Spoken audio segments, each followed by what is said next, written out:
마태복음 27장 45절부터 54절까지 말씀으로 우리 인생이 허망하다고 느껴질 때라는 제목으로 하나님 말씀을 증거하겠습니다. 지난주에는 여러분들도 그러셨겠지만 이 사람의 인생과 죽음과 이런 것들에 대해서 생각을 많이 해보게 된 그런 한 주였던 것 같습니다. 그러면서 사람 인생이 참 허망한 것 같다, 그런 생각도 좀 해봤고요. 그리고 제가 어릴 적부터 죽는 걸 그렇게 싫어했습니다. 그래서 티네이저 때였던 것 같은데 갑자기 내가 벌써 12살이네, 14살이네. 눈 몇 번 깜빡깜빡한 건데 벌써 14살이네. 몇 번 더 깜빡거리면 28살 돼 있겠네. 이런 생각이. 그러다 몇 번 더 깜빡거리면 60, 70, 80. 그 다음엔 어떻게 되는 건가? 골치 아프다. 더 이상 생각하면은 정신건강이 이롭지 않으니 생각을 끊어버리고 놀러 다녔던 것 같은 그런 기억이 있습니다. 사람의 인생은 참 하나님 없는 시각으로 보면 더덥고 허망한 것 같습니다. 우리의 인생이 그래서 참 더덥고 참 허망하다 이렇게 느껴질 때 하나님께서 우리에게 원하시는 것은 무엇일까? 여러 가지가 있겠지만 오늘 말씀을 보면은 주 예수님의 부활을 기억하고 그것으로 인한 주님의 위로를 얻기를 원하신다고 믿습니다. 오늘 그래서 예수님이 부활하신 거 우리가 다 아는데 그 예수님의 부활과 나와의 관계가 어떤 것인지, 예수님은 부활하셨는데 나도 부활하는 건지, 나는 어떻게 되는 건지 한번 살펴보는 시간을 갖기를 원합니다. 첫 번째로요, 오늘 읽으신 마태복음 27장을 보시면 첫 번째로 우리가 주목할 내용이 있습니다. 그것은 예수님께서 부활하실 때 함께 부활한 사람들이 있었다는 것입니다. 예수님이 죽으시고 십자가에서 죽으시고 부활하셨을 때 그때 그 부활하실 때 함께 부활했던 구약 성도들이 있었던 것입니다. 오늘 본문을 한번 살펴보겠습니다. 27장 45절 보시면 6시부터 9시까지 어둠이 온 땅을 덮었다라고 되어 있습니다. 유대인의 시각으로 낮 12시부터 오후 3시를 말하는 것이죠. 그때 하나님께서 예수님을 바라보던 시각을 거두시면서 온 땅에 어둠이 임했습니다. 46절에 9시쯤에 오후 3시쯤에 예수님께서 큰 소리로 외쳐 이르되 엘리 엘리 라마 사박다니 하시니 이것은 곧 나의 하나님이여 나의 하나님이 어찌하여 나를 버리셨나이까 하는 말이라. 예수님께서 십자가에 달리셨을 때 그분은 모든 인류의 죄를 다 짊어지시고 죄덩어리로 죽으셨습니다. 그래서 하나님 아버지 하나님과의 관계가 한 번도 끊어지지 않았던 그분께서 관계가 끊어지고 아버지 하나님께서 고개를 돌리심으로 인해서 이러한 죄인들의 고백을 대신하시고 계시는 것입니다. 근데 참 이상한 것은 이러한 시간에 엘리 엘리 라마 사박단이 부르니까 몇 사람들이 그걸 듣고 이 사람이 엘리야를 부른다. 사람들이 이렇게 얘기하고 있습니다. 49절에 보시면 남은 자들이 이르되 가만두라 엘리야가 와서 그를 구원하는지 한번 보자 이렇게 말합니다. 그 시각에 그들은 지금 전혀 다른 이야기를 하고 있습니다. 예수님께서 50절에서 큰 소리로 외치시고 숨을 거두시니라. 예수님께서 이때 숨을 거두시죠. 그랬을 때 51절에 보면 성전, 당시에 유대인들이 성전이 있습니다. 헤롯이 지었던 커다란 성전인데 휘장이 있는데 그 휘장이 너무 두꺼워서 톱으로도 잘랐을 때 자를 수가 없었다라고 요세푸스라는 당시의 역사가가 증언을 합니다. 그런데 그 휘장이요, 사람이 찢었으면 밑에서부터 이렇게 쭉 밑에서부터 위로 찢어졌을 텐데 하나님께서 찢으신 것입니다. 성전의 휘장이 위에서부터 아래로까지 둘로 그 두꺼운 휘장이 찢어지고 땅이 진동하며 바위들이 터지고 지진이 일어났던 것으로 보입니다. 무덤들이 열리니라고 되어 있습니다. 당시에 유대 지역에 있던 무덤들이 그때 지진으로 인해서 무덤들이 열렸습니다. 그리고 잠든 성도들의 많은 몸이 일어나라고 되어 있습니다. 그때 구약 성도들, 아직 신약 그리스도인들 말고 구약 시대에 하나님을 믿었던 구약 성도들의 죽었던 그 성도들이 부활했다는 것입니다. 53절에 그분의 부활 뒤에, 예수님이 부활한 뒤에 무덤 밖으로 나와서 구약 성도들 누가 있을까요? 우리는 누군지 성경에 기록되어 있지는 않습니다. 하지만 예를 들어서 여호수아, 느헤미야, 에스라, 에스더, 이사야 이런 사람들이 무덤 밖으로 나와서 거룩한 도시로 예루살렘으로 들어가 많은 사람에게 보였다. 54절 이제 백부장과 그와 함께 예수님을 지켜보던 자들이 지진과 일어난 그 일들을 보고 구약 성도들이 무덤에서 일어나서 걸어 다니는 것입니다. 걸어만 다녔겠습니까? 뭔가 분명히 말도 했을 것이라고 생각을 합니다. 그 일들을 보고 심히 두려워하여 이르되, 얼마나 무서웠을까요? 제가 사랑하는 분을 떠나 보내신 분이 너무나 그분이 그립지만 그분이 돌아가신 그 방을 쓰는 것이 이렇게 무서워하시는 분들도 많이 뵀고요. 실제로 분명히 제가 사랑하는 어떤 분을 떠나 보내드렸는데 오늘 저녁에 걸어 들어오시면 다들 얼마나 놀라겠습니까? 당연히 그 일들을 보고 많은 사람들이 심히 두려워하여 이르되 진실로 이분은 하나님의 아들이었도다 하더라. 이 일어난 일들을 보면서 이분은 정말 하나님께서 보내신 분이었구나 라고 사람들이 깨닫게 된 것입니다. 한마디로 굉장히 이상한 일이 일어난 것입니다. 막 여러 사람들이 무덤에 일어나서 걸어 다니는 것을 유대인들이 본 것입니다. 처음에는 귀신인 줄 알았겠죠. 근데 시간이 지나면서 귀신이 아니고 진짜로 구약 성도들 중에 일부가 몸을 입고 살아난 것임을 알게 되었을 때 그들은 한면으로 너무 두려워하면서 한면으로 이분이 진짜 하나님으로부터 오신 분이었구나라고 깨달았던 것입니다.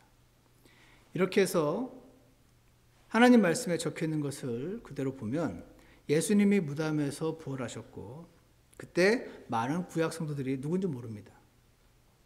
함께 부활했던 것을 우리가 알 수가 있습니다. 왜 이렇게 하셨을까요? 왜 이렇게 했는지 나와 있지 않습니다. 성경에. 그러나 이렇게 추측해 볼 수 있습니다. 예수님이 부활하시면 예수님을 믿은 사람들이 나중에 함께 부활할 것이라는 것을 사람들이 잘 안 믿어지니까 좀 증거를 보여주시려고.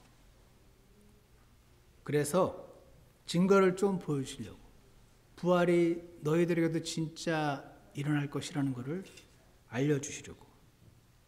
그렇게 한 것이라고 생각합니다. 다시 말해서 예수님의 부활은 앞으로 내가 부활할 거라는 내 부활의 보증서구나 하는 것을 보여주시려고 한 것이라고 생각합니다. 여러분 첫열매라는 걸 들어보셨습니까?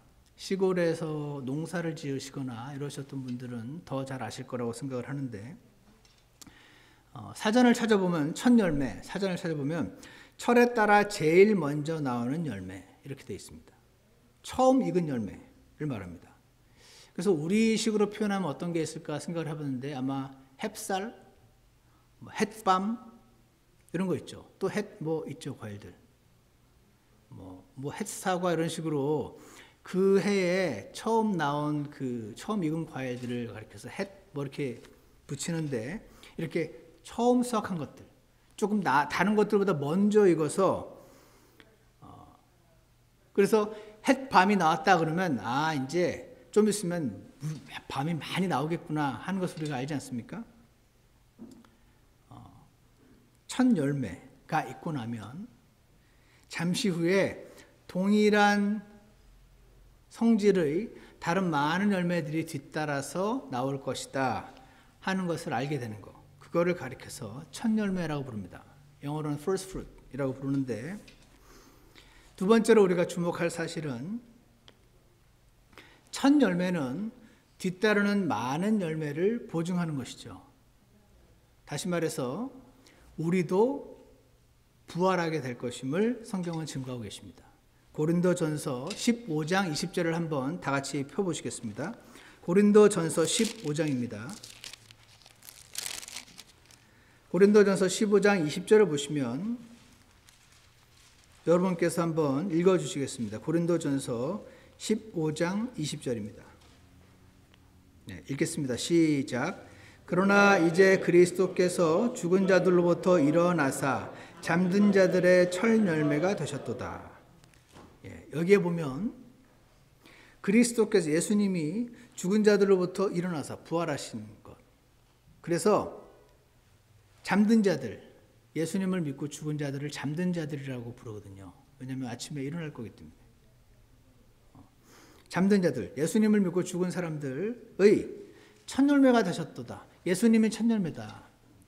예수님이 첫 열매니까 예수님처럼 똑같이 부활할 사람들이 앞으로 많은 열매가 올 것이다. 그 뜻입니다.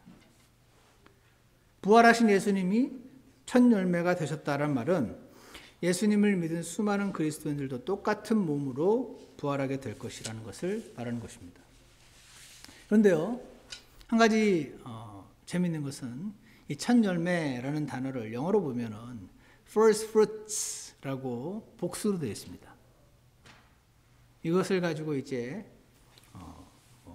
목사님들이 이렇게 무슨 논쟁을 하시는 것도 제가 본 적은 있는데 재미있습니다. first fruit이라고 할 때, 예수님이 첫 열매라고 할 때 예수님 혼자만을 말하는 거면 first fruit이라고 했을 텐데 예수님과 함께 일어난 분들이 있었기 때문에 first fruits라고 성경에서 기록해 놓은 것이 아닌가라고 많은 성경학자들이 보기도 합니다.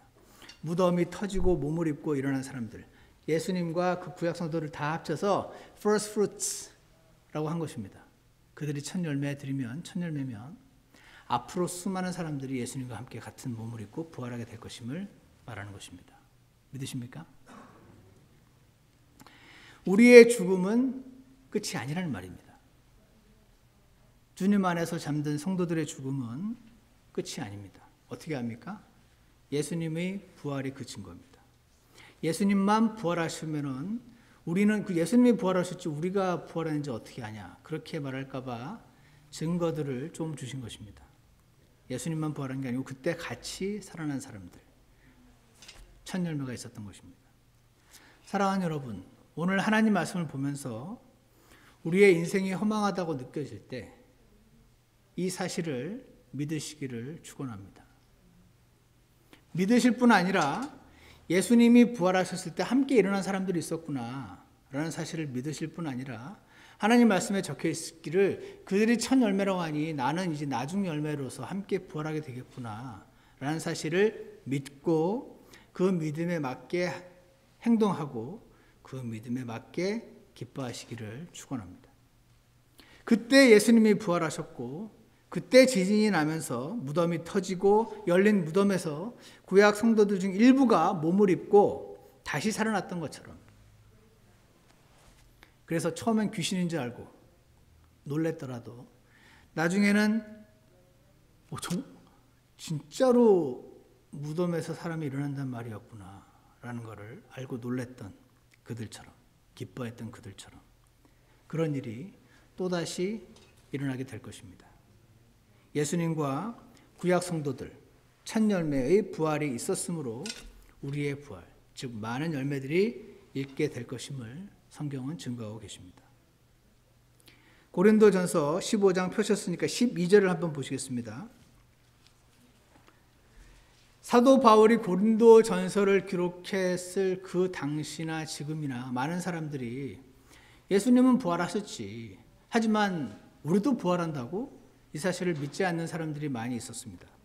12절에 보시면 이제 그리스도께서 죽은 자들로부터 일어나셨다고 선포하였거늘 너희 가운데 어떤 자들은 어찌 죽은 자들의 부활이 없다고 말하느냐. 예수님은 부활했지만 죽은 사람들이 부활하는 건 아니다 라고 말하는 사람들이 고린도 교회에 있었던 것입니다. 만일 13절 죽은 자들의 부활이 없으면 그리스도께서 일어나지 아니하셨노라. 죽은 자들, 예수님을 믿고 죽은 사람들이 부활할 거기 때문에 예수님이 부활하셨다. 지금 이렇게까지 이야기를 하고 있습니다.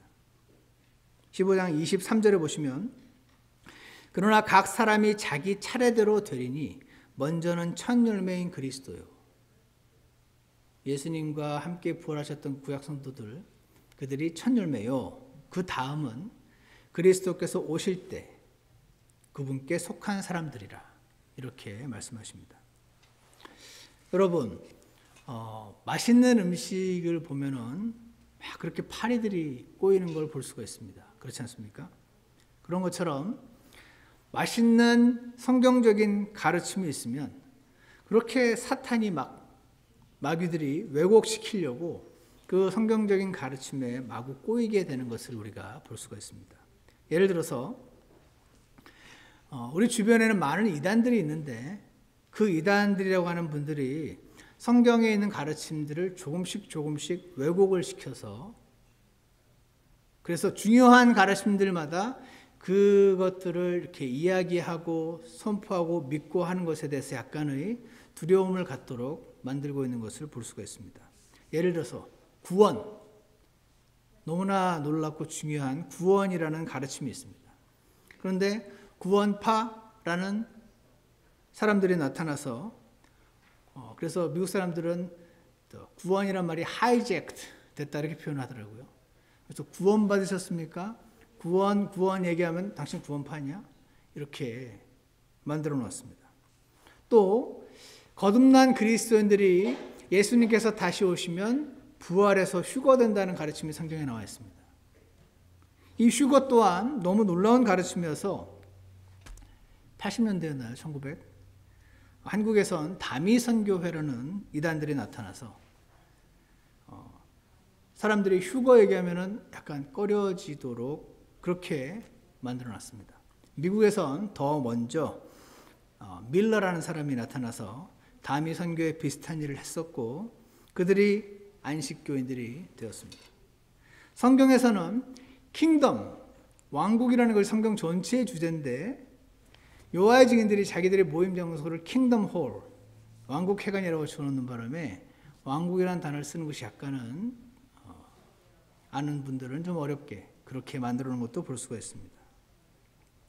그렇지만 이 미국만 해도 1900년대 초에 C.I. 스코필드라는 목사님에 의해서 그 스코필드 주석 성경이 전 미국 크리스찬들에게 보급이 되면서 이 휴거라는 가르침이 미국에 많이 전파가 되었고 또 얼마 전에 1980년대인지 90년대인지 정확히 저는 모르겠는데 팀 라헤이라는 분이 쓴 Left Behind라는 책이 또 베스트셀러가 되면서 또 한 번 미국을 휩쓸고 지나갔었습니다.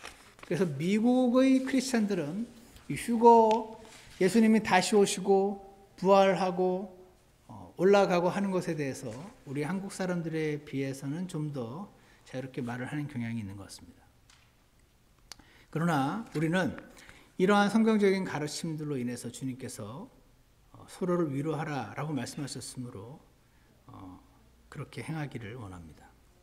마지막으로 세 번째로 우리가 주목해야 될 것은 예수님이 다시 오실 때 우리가 성도가 죽은 몸이 다시 부활한다고 하는데 언제 그렇게 되냐라고 질문을 한다면 예수님이 다시 오실 때가 우리가 부활하는 때다라는 것을 알 수가 있습니다. 왜냐하면 고린도전서 15장 51절을 한번 펴보시기 바랍니다. 고린도전서 15장 51절을 보시면 51절을 여러분과 제가 한번 함께 읽어보겠습니다. 시작. 보라, 내가 너희에게 한 가지 신비를 보이노니 우리가 다 잠자지 아니하고 마지막 나팔 소리가 날 때에 눈 깜짝할 사이에 순식간에 다 변화되리라. 언제요? 마지막 나팔 소리가 날 때, 이 나팔 소리라는 것이 어떤 건지 우리는 들어본 적이 없어서 잘 모릅니다. 하지만 당시에 나팔 소리가 하면 그 양, 뿔을 가지고 만든 게 나팔이니까 아마 거기서 나는 소리가 비슷한 게 아닐까 추측은 해볼 수 있겠죠. 이 나팔 소리가 날 때 눈 깜짝할 사이에 순식간에 우리의 이 약하고 병들고 깨지기 쉬운 몸이 변화되리라. 온전한 몸으로 변화될 것입니다. 나팔 소리가 남에 52절 죽은 자들이 썩지 아니할 것으로 일어나고 사람은 죽으면 흙으로 돌아갑니다. 썩게 됩니다. 너는 흙이니 흙으로 돌아가라. 하나님께서 이렇게 말씀하셨습니다. 그런데 그 썩을 몸이 썩지 않는 새로운 몸을 입고 일어나고 우리가 변화되리라 이렇게 말씀하시고 있습니다. 이 고린도전서 15장뿐 아니라 데살로니가전서 4장 16절에도 또 나팔 이야기가 나옵니다. 주께서 호령과 천사장의 음성과 하나님의 나팔 소리와 함께 친히 하늘로부터 내려오시리니. 예수님께서 다시 오실 때 여러 가지 소리들이 있는데 그 중에 하나가 나팔 소리가 있는데 그때 그리스도 안에서 죽은 자들이 먼저 일어나고 모든 사람들이 죽으면 다 다시 부활, 생명의 부활을 하는 것이 아니고 그리스도 안에서 죽은 자들, 즉 예수님을 믿고 구원받은 사람들, 성도들이 죽었을 때 그들이 다시 일어나고 17절에서 그 뒤에 살아서 남아있는 우리가 그들과 함께 구름들 속으로 채어 올라가 공중에서 주를 만나리라. 이 데살로니가전서 4장 17절이 대표적인 휴거에 대한 패시지인 것입니다. 그리하여 우리가 항상 주와 함께 있으리라. 그러므로 이 말씀들로 서로 위로하라. 이 말씀들로 서로 위로하라. 이렇게 말씀하시고 있습니다. 여러분, 나팔은요, 승리의 상징입니다. 나팔은 승리의 상징입니다. 그래서 여호수아서에서 여호수아와 그 군대가 여리고 성을 돌았을 때 맨 마지막에 어떤 일이 일어나냐면 여호수아서 6장 20절에서 제사장들이 나팔을 불매 성벽이 납작하게 무너져 내리므로 나팔을 불었을 때 승리가 임했습니다. 기드온의 300용사가 전쟁터에 나갔을 때도 새 무리가 나팔을 불며 항아리를 부수고 왼손에 등불을 오른손에 나팔을 들고 불면서 외치되 주의 칼이라 기드온의 칼이라 하고는 이때도 역시 나팔을 불었을 때 주께서 온 군대에서 두루 각 사람의 칼이 그의 동료를 치게 하심으로 적들이 있는데 수만 명인데 우리는 300밖에 없는데 나팔을 불었더니 서로 자기들끼리 죽이면서 온 군대가 도망하여 승리를 갖게 되는 것입니다. 그래서 나팔은 승리의 상징인 것이죠. 부활이라는 것은 무엇입니까? 부활은요, 죽음에 대해서 승리한 것입니다. 그래서 부활이 있을 때 성경은 나팔 소리를 언급하고 있는 것 같습니다. 그래서 고린도전서 15장 53절에서 이 썩을 것이 반드시 썩지 아니함을 입고 죽을 것이 반드시 죽지 아니함을 입으리로다. 우리의 이 썩을 육체가 탁 깨지면은 부딪히면 아프고 멍들고 넘어지면 금가고 이 썩을 몸이 반드시 죽지 않을 몸, 반드시 썩지 않을 몸을 입으리로다. 그리하여 이 썩을 것이 썩지 아니함을 입고 무슨 말입니까? 제가 이 몸을 입고 있는데 저도 지난주에 감기 걸려서 고생을 하고 우리 형제님도 지금 독감으로 고생하고 우리 저기 형제님도 직접 운전하고 오셔가지고 모든 예배마다 다 참석하고 싶으신데 그렇게 하는데 제한이 있으시고 이 썩을 약한 몸이 썩지 아니함을 입고 생명의 몸을 입게 된다고 말씀하십니다. 이게 어떤 걸까요? 경험해 보지 못해서 잘은 모르겠지만 이 몸이 아니라 새로운 몸을 입게 된다고 성경은 표현하고 있습니다. 그랬을 때 사망이 승리 가운데 삼켜졌도다. 사망이 승리 가운데 삼켜졌다. 그러니까 사망이 삼켜진 거예요. 승리가 삼킨 거예요. 승리, 즉 썩지 않을 몸이 이 사망, 썩을 몸을 삼켜버려서 생명의 몸을 입고 온전한 몸으로 부활하게 될 것이다. 이렇게 말씀하십니다. 믿으십니까? 그래서 저는 죽을 때 장기 이식, 서명하는 거 이런 거에 대해서 뭐 성경에는 그것을 하라 마라 이런 건 적혀 있지 않은데 하는 거에 대해서 큰 부담을 느끼지는 않습니다. 왜냐하면 똑같은 몸으로 어떤 사람한테 죽으면 그거 도로 찾아와가지고 나는 살고 그 사람은 죽고 하는 것이 아니고 새로운 몸으로 입혀진다고 하셨기 때문에 여러분의 믿음에 저촉이 되지 않는 한도 내에서 행하시면 될 것 같습니다. 여러분, 지금 병든 몸으로 또는 연약한 몸으로 고통 가운데 계시는 분들도 계실 것입니다. 그런데 곧 속히 나팔 소리가 나면 여러분과 저의 그 몸이 변화되어 완전한 몸을 입게 될 것입니다. 나팔 소리가 나는 그때에 그리스도 안에서 이미 죽은 우리의 사랑하는 이들도 죽음을 이기고 죽음에서 승리하여 새로운 몸을 입고 부활하게 될 줄 믿습니다. 여러분이 그렇게 믿고 기뻐하셔도 그 일이 일어날 것이고 그 일을 믿지 않고 울고 힘들게 사셔도 그 일은 일어날 것입니다. 그러므로 우리는 이 말씀을 믿고 지금 현재를 주님의 은혜 안에 살게 되기를 축복합니다. 마지막으로 그러면은 성경에 보니까 이렇게 돼 있구나. 예수님이 부활하실 때 같이 살아난 사람들이 있었네. 나도 살아난다는 그 증거로 약간 보여주신 거구나. 우리가 살아날 게 아니었으면 예수님도 살아나지 않으셨다라고까지 써 있구나. 나팔 소리가 날 때 이 사망의 몸이 생명에 의해 삼켜진다고 써 있구나. 그러면 그 때가 되기 전에 지금 이 시기를 우리는 어떻게 지내야 할까요? 한 가지 확실한 것은 예전 1980년대 그 다미 선교의 사람들처럼 직장을 때려치고 하얀 옷을 입고 산에 모여서 박수를 치면서 예수님이 오시라고 기도하면서 그분을 기다리는 것은 아닙니다. 왜 아닙니까? 하나님 말씀대로 해야 합니다. 말씀에 뭐라고 되어 있습니까? 고린도전서 15장 58절입니다. 그러므로 이 고린도전서 15장 전체 이 부활하게 될 때 입을 그 생명의 몸 그것에 대한 언급을 계속했던 사도 바울이 맨 마지막으로 결론이 58절. 그러므로 내 사랑하는 형제들아 너희는 굳게 서서 흔들리지 말고 항상 주의 일을 넘치게 하라. 결론은 이 모든 것이 사실이라면 인생의 허망함이 느껴지는 지금 굳게 서서 흔들리지 말고 항상 주의 일을 넘치게 하는 것.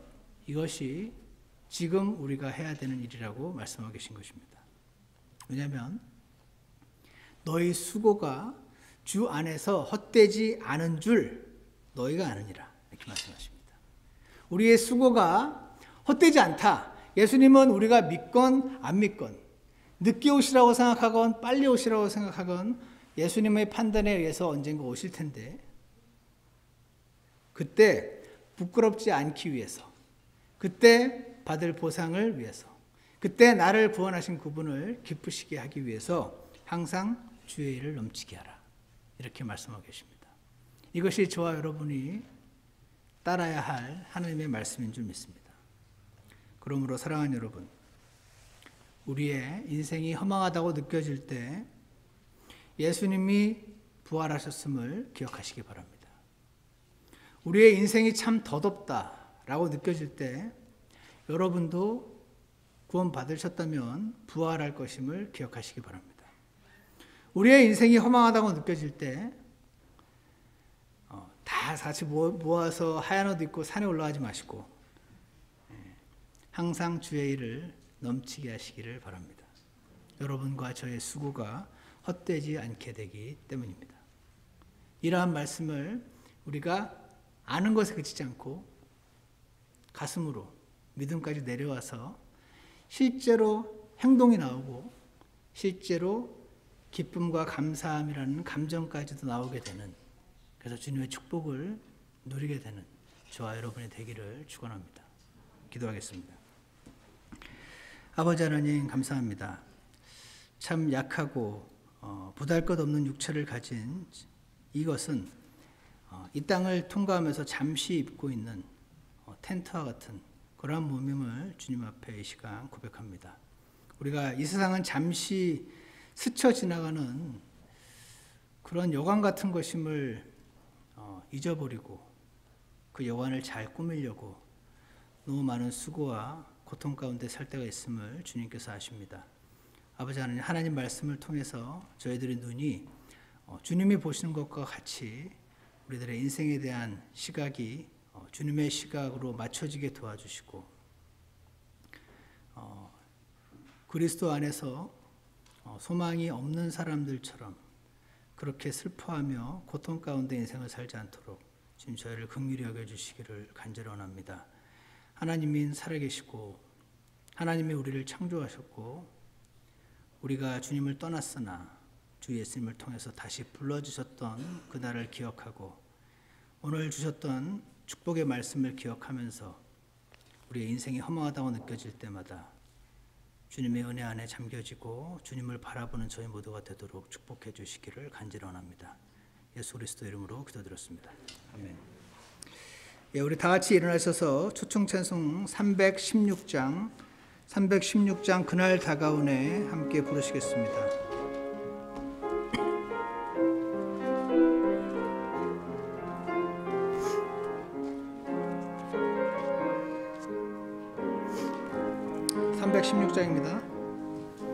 그날 다가오네 가슴 아픈 일 없고 구름도 없는 날 눈물 다시 없는 날 행복한 저강변에 영원한 평화의 날 얼마나 영광스러운 날일까 얼마나 기쁠까 구주 예수 만날 때 은혜로 날 구원한 주의 얼굴 만나보리 그때 주의 손잡고 약속한 땅에 이르리 얼마나 영광스러운 날일까. 우리 잠깐 자리에 앉아서 기도하는 시간을 갖겠습니다. 오늘 주님이 주신 말씀에 따라서 우리의 인생이 헛되게 느껴질 때 주 예수님의 부활과 우리의 부활을 기억하고 항상 주의 일을 넘치게 하며 소망이 실제가 되는 그런 삶을 살게 해주시기를 주님께 간구하는 시간이 있기를 원합니다.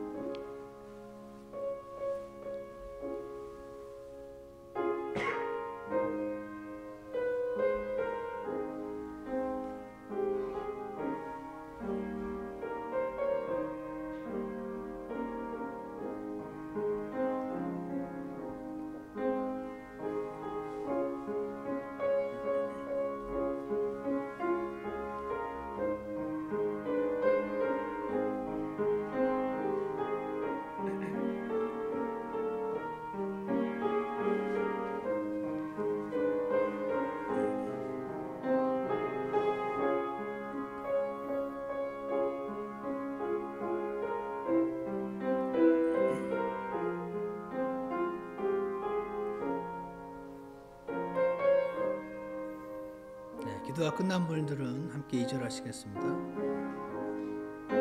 슬픔 다시 없고 모든 짐을 다 벗고 질병과 아픔과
아버지 하나님, 이 세상은 참 슬픔이 가득하고 짐으로 무겁고 질병과 아픔과 이별이 많이 있는 그런 세상입니다.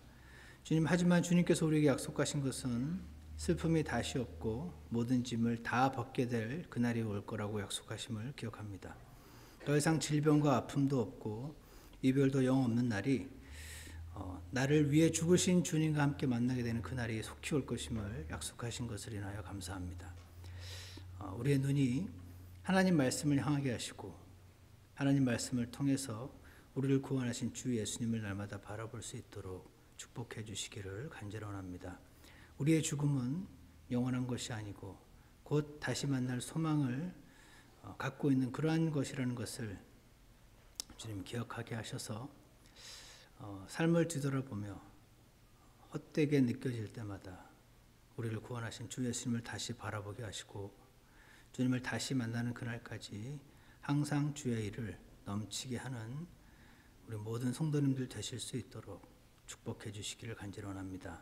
주님께 감사를 드리며 예수 그리스도 이름으로 기도드렸습니다. 아멘. 예배를 마치겠습니다.